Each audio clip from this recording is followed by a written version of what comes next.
It's an incredible milestone for an organization, and we need to applaud the founders and all workers now and the past of this organization.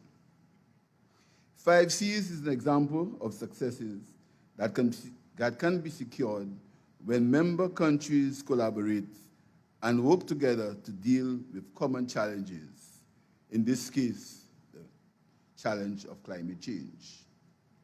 20 years ago, when CARICOM heads gathered to establish this regional institution, they did so with a vision responsive to the threats of climate change. They had the foresight and determination for a coordinated response to global threats. For 20 years, the 5Cs has delivered transformative regional projects, mobilized significant amounts of climate finance, while serving as a hub for critical data and channeling of resources to our region. Yet, few people in the region are aware of the significant work and meaningful contribution that 5Cs have been doing. It is this public information deficit that undermines the value of CARICOM institutions like the 5Cs. This information deficit must be corrected sooner rather than later.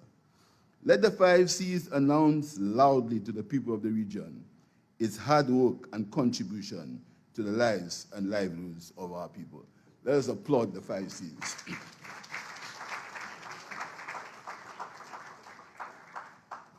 5Cs represent a tangible example of CARICOM countries working together for the good of its citizens. CARICOM is a force for good in the region and requires the support of those who care about the Caribbean people. We must find ways to strengthen CARICOM, not weaken it.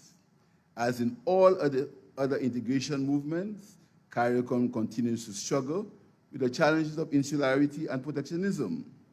However, we cannot give up. Institutions like the 5Cs give us hope that we as a region must continuously strive for improvement, deepen and strengthen our integration movement for the benefit of all. Let us continue to work with CARICOM.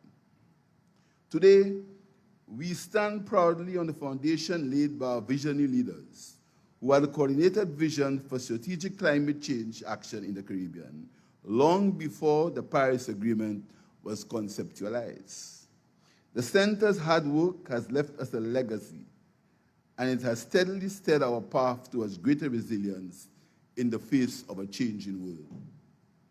It is no secret that the islands of the Caribbean are on the front line of this climate crisis. However, less than 2% of all global climate finance reaches our region. We are forced to grapple with the disastrous impact of intensifying storms that erodes years of economic progress in a matter of seconds. In this journey of endurance, 5Cs has stood as a formidable ally in enhancing the capacity of our nation to rebuild better while supporting the mobilization of resources. We all appreciate the challenges of mobilizing financial and other resources for climate action. An unfortunate reality that underscores the growing need for enhanced and more equitable financial support for our countries from the international financial infrastructure. In this regard, we must commend the Center for its instrumental role in mobilizing much-needed finance for our region, while providing technical support to our climate initiatives. The international world continues to promise financial support for loss and damage caused by the climate crisis. However, delivery is slow. Allow me to suggest that 5Cs explores the possibility of creating a homegrown financial vehicle that can close the funding gap.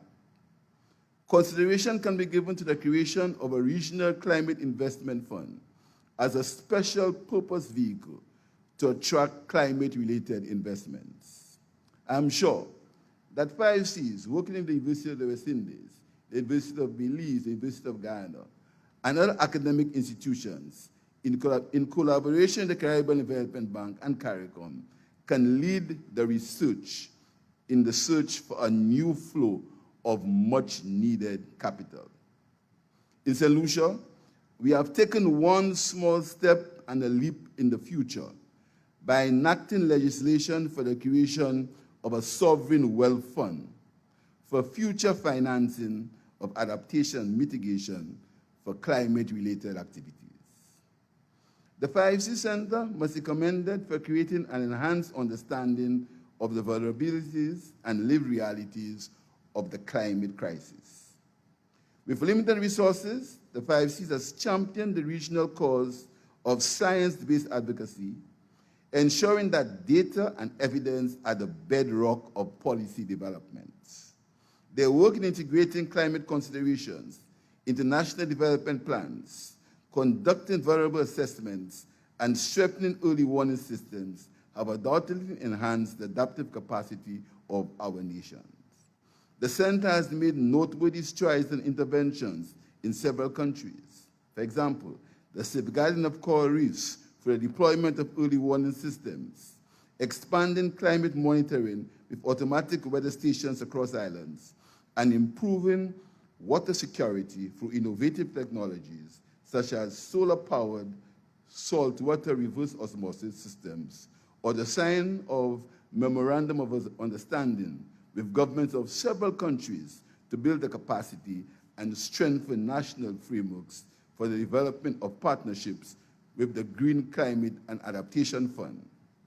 5Cs have helped ease the financial burden and costs of climate intervention strategies. Understanding the need to translate policy into action, the Center has forged strategic partnerships with various international development agencies, friendly governments, multinational funding donors, and academia, leveraging diverse expertise and support to respond effectively to the impacts of climate change in the region.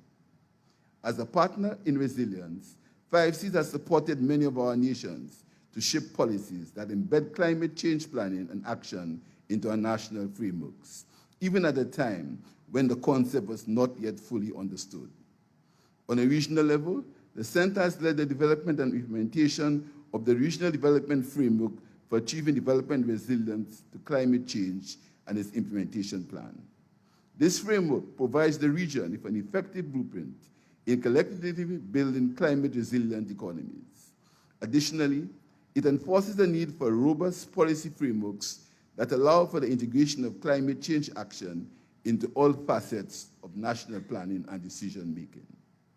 The 5Cs also ensures that our positions are ventilated and our voices heard during international climate negotiations. For many years, the Center has hosted and supported CARICOM coordination meetings ahead of the annual Conference of the Parties meetings to ensure that as a region, we have a united voice on the issues that matter to us.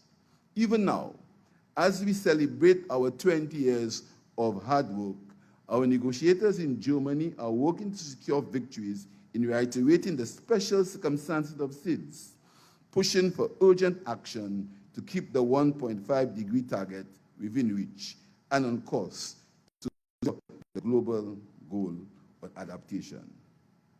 The 5Cs is recognized and a respected global institution at the forefront of advocacy and calls for change and fairness for the developing world in its struggle for climate justice. Allow me to offer my thanks and gratitude to the government and people of Belize and the Prime Minister, the Honorable John Bresinho, for hosting and supporting the Center for many years. I know that John is a strong advocate for the environment and will continue to support the 5Cs in its pilgrim's progress.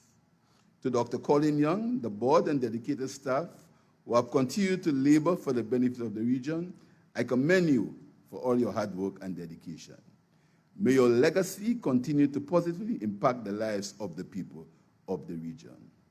Let's remember St. Lucian Derek Walcott, his lament that my climate now is the marsh. I thank you.